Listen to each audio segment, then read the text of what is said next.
तर राम मंडळी.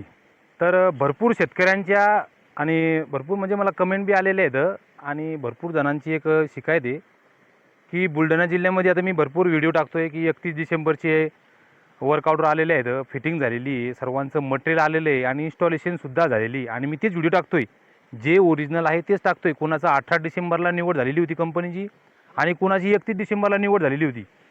तर भरपूर जिल्ह्यात जालना म्हणा किंवा भरपूर तालुक्यात आणि जिल्ह्यातून बुलढाणा सोडून भरपूर जिल्ह्यातून मी मला कमेंट येत आहेत की दादा आमचं मटेरियल का नाहीत. तर प्रत्येक जिल्ह्यामध्ये काय झालेलं आहे माहिती आहे का, हे वेंडर आहेत ना, वेंडर फिटिंगवाले जे वेंडर असतात हे वेंडर झालेले 3-3, 4-4, 5-5. तर कोणता तालुका कोणाकडे याचा काही मेळ नसतो. त्याच्यामुळं प्रत्येकाचं मटेरियल मागं पुढं व्हायला आलं. तर टेन्शन घ्यायचं काम नाही आहे. कंपनीला सुद्धा गरज आहे की तुमचं इन्स्टॉलेशन फिट झालं पाहिजे, लवकर मटेरियल आलं पाहिजे. ठीक आहे.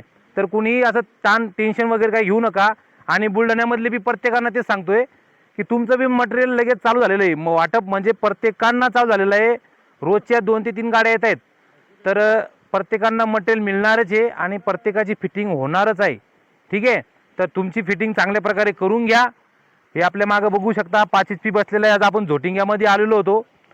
तर फिटिंग वगैरे खूप चांगली करून घ्या. मटेरियल रेती गिट्टी सिमेंट हे चांगलं जास्तच घ्या आणि चांगली फिटिंग करून घ्या. आणि होता असतो मी प्रत्येका एक मुद्द्याचं सांगतोय, हे लक्षात ठेवा. आपण काय म्हणतो फिटिंग वगैरे सर्व त्यांचं असतं, कंपनीचं मान्य सर्व असतं, पण हे कामसुद्धा आपलं असतं. हे गड्डे वगैरे खणणं हे ते सगळं कंपनी करते. फक्त एकच नियोजन करा, जी आपल्याकडे टीम येते ना त्यांच्या हिशोबानं एखादं त्यांनी जर म्हटलं बा एखादा माणूस पाहिजे आपल्याला हाताखाली किंवा कसलं थोडं कसलंही काम असो तर द्या, पण काम चांगलं करून घ्या. मी असं आता परत ते सांगतोय, माणूस दिल्याची काही अडचण नाही आहे. आपलं एकदाच काम होणार, काम चांगलं होणार, पण काम चांगलं करून घ्या. म्हणजे जेणेकरून तुम्हाला भविष्यात 25, 30, 30 वर्ष आपल्या सोलरची लाईफ असते. त्याच्यामुळं काम चांगलं झालं पाहिजे. आपल्याला ते काही घेणं नाही. आता खोर कबाडी आणि लुटालुटी भरपूर होत आहेत, पण आपलं स्वतःचं काम चांगलं करून घ्यायचं आहे. ह्या हेतून मी तुम्हाला प्रत्येकाला तेच सांगतोय की आपला एखादा माणूस गेलेला पुरल म्हणजे रोजगार दिलेला पुरल, पण काम मात्र चांगलं करून घ्या. ओके, धन्यवाद.